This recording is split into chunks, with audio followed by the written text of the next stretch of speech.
questions venant des gens du RHDP. Ils disent, mais pourquoi tu ne t'es pas prononcé de façon concrète sur le fait que certains n'ont pas été retenus, eux font des vidéos. Ça veut dire que les gens ne prennent pas le temps de suivre ma communication. Je ne communique pas comme les gens veulent, je communique comme ça se doit. Sinon, je me suis déjà prononcé sur la question. Et sur la question, pas plus tard que hier et même avant-hier, je me suis prononcé là-dessus. Mais un homme sage là, il y a des choses que tu peux dire. Et il y a des choses là, il y a la manière de dire. On ne parle pas à tout le monde comme si on parlait à des chiens qui ne comprennent pas les choses les plus simples. Quand on parle à un être humain, lui-même il doit travailler avec son esprit pour comprendre, même s'il n'a pas dit ça là. En tout cas, ce qu'il est en train de dire là, voilà où il veut aller. Sur les questions des élections législatives là, j'ai été clair. Ma position elle est connue. Je dis que ma position ne commence pas là où pour les autres commencent.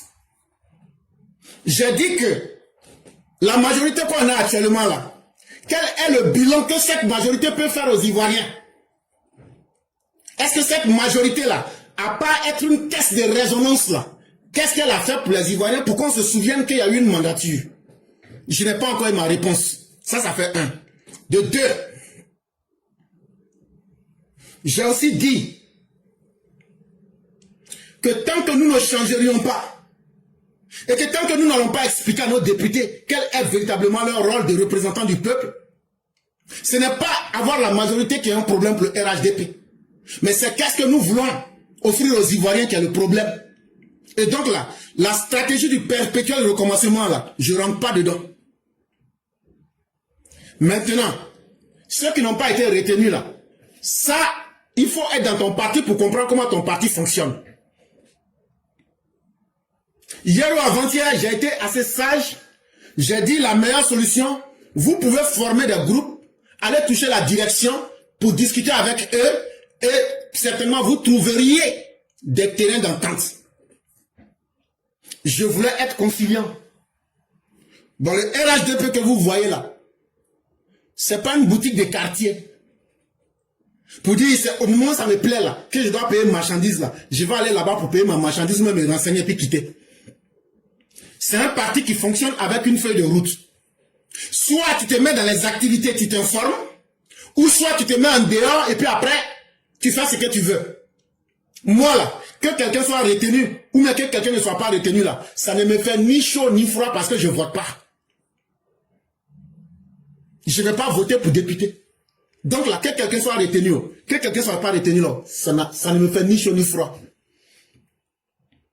Mais ceux qui n'ont pas été retenus là, la première question qu'ils ou elles doivent se poser, comment la sélection des candidats a été faite? Les candidats ont été choisis comment? Quand tu te poses cette question, ça va te permettre de rentrer à l'intérieur de toi-même pour savoir si le mécanisme a été bon ou même s'il a été mauvais. Je ne soutiens pas le parti, je ne suis pas contre ceux qui n'ont pas eu leur nom, je suis en train de dire la vérité. En tout cas, ma vérité, ou même la vérité que je sais. Puisque chacun peut posséder sa vérité. Vous avez vu en mai 2025, j'étais à Abidjan, non? Vous savez ça? Ok. Quand j'étais là-bas, là, je vous ai bien dit ce que je suis parti faire. Parce qu'un homme, quand tu parles là, c'est ce que tu connais, mais tu as fait là qu'il faut dire. Mais ce que tu n'as pas fait là, ou mais ce que tu ne connais pas là, la sagesse veut que tu ne parles pas dedans. Et vous avez vu, après mai là, vous avez vu le 21 juin, on allait faire le congrès. J'étais parti pour les préparatifs du congrès. Et j'ai profité aussi pour faire mes activités personnelles à côté. Ça, tout le monde le sait. Et donc, dans les préparatifs du congrès là, écoutez-moi très bien. Ce n'était pas seulement le congrès ou même la désignation du candidat qui était la chose la plus importante. Pour ne pas être dans le perpétuel recommencement, il y a eu d'abord les pré-congrès. Et avant les pré-congrès, il y a eu des délégations qui ont été envoyées dans toutes les zones en Côte d'Ivoire pour demander aux militants, poser des questions bien spécifiques aux militants. Et les questions qui ont été posées aux militants, Ils ont tous dit que c'est Alassane Ouattara, non en un mot. On dit, ok, Alassane Ouattara, c'est pas sur Internet, c'est la vérité. Ceux qui t'aiment la disent qu'ils t'aiment. Quand ils ont fini ça, ils ont demandé. Moi, je vais vous dire tout ce qui s'est passé pour que les gens arrêtent de jouer les étonnés. Ils ont dit, pour les députations là, les comités qui ont été envoyés dans les différentes zones là, on leur a demandé, c'est qui vous pensez qui peut vous représenter en tant que député?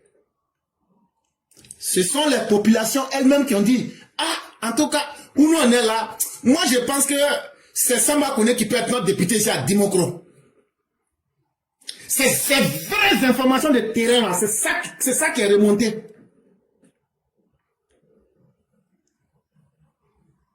Ah, nous on pense que nous on n'aime plus Konaté Siriki.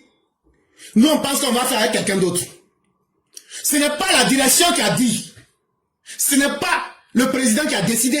Ce sont les militants de MAN qui ont décidé qu'ils ne veulent plus de Siriki Konaté. Quand ils ont mené les mêmes enquêtes à Yopougon, les gens disent, ça sera mieux de prendre un Bitoro. Donc c'est sur la base de ces renseignements que quand les députations vont finir, quand vous allez arriver au conseil régional, ça sera la même chose. Et tout ça là, ils ont profité pour faire tout ce travail là en même temps. Donc, il y a peut-être 3 ou 4 jours, quand ils ont fini la liste là, dès qu'ils ont fini, moi j'ai reçu. Et la liste, à part quelques endroits, correspond exactement à 99% à l'avis des populations sur le terrain. Cette vérité-là, il faut être capable de la dire en face. Là où il y avait quelques petits détails à régler, comme par exemple avec Demba, avec chose comme on appelle le cas d'Abobo, et puis bien d'autres là. Une fois que ces réglages ont été finis là, ils ont fait sortir le document. Moi j'ai le document. Dès que c'est fini là, le lendemain, moi j'ai eu le document. Ça fait 20 pages. Donc, tant que c'est la voix des militants qui a été prise en compte là, moi je suis d'accord avec ça. Tant que c'est la voix et le choix des militants. Par exemple, à Cocody là, allez voir ceux qui ont été choisis à Cocody. Ce sont des grands anonymes. Des gens que personne ne connaît. Mais pourquoi ce sont ces anonymes qui ont été choisis? C'est la question qu'il faut se poser. Et donc maintenant, ceux qui sont frustrés, c'est totalement votre droit d'être frustré. Et c'est totalement votre droit d'exprimer que vous êtes frustré. Mais ce n'est pas votre droit d'exprimer d'une manière qui va vous-même vous faire du mal. Et qui va faire que les gens vont vous remarquer en mal. Ça peut vous faire plaisir aujourd'hui. Mais demain, là, ça va vous fermer des portes. Si les gens ne peuvent pas vous dire ça, là, moi, je vais vous dire ça. Quand quelqu'un n'est pas content, là, la personne a le droit de dire « je ne suis pas content ». Et la personne a le droit de manifester son mécontentement. Mais dans ton droit de manifester ton mécontentement, là, si tu fais des gestes qui sont mauvais, et puis ça va te rattraper demain, là, ma vérité que je suis en train de te dire aujourd'hui, que tu n'aimes pas, là, demain tu vas t'asseoir pour te dire qu'il y a un fantôme, ce qu'il avait dit, c'était la vérité. Je ne vous demande pas de ne pas exercer. Et c'est pourquoi j'ai coupé l'affaire en disant, allez à la direction. Ce que je ne voulais pas dire en public là, c'est ça d'abord ils allaient vous expliquer. Et ils ne sont pas fermés à des discussions. Parce que eux là, ils peuvent pas, eux ne possèdent pas le parti. Et je le dis en connaissance de cause. C'est nous ici, les EPV, on s'est levé. Quand le parti fonctionnait mal là, on allait au parti, on allait déposer la motion, on a lu la motion. Et la motion est partie chez le président. Le président a tranché que nous on avait raison. Est-ce que le parti n'a pas été réformé? Donc c'est surtout sur la base de l'expérience pratique que je vous parle. Pour dire que nous-mêmes, là, quand on n'est pas content, là, voilà comment nous on fait les choses. Et je souhaiterais que vous preniez la même méthodologie pour voir si ça va marcher ou pas. En tout cas, c'est le conseil que moi je peux donner. Et je pense que je me suis prononcé suffisamment sur cette question.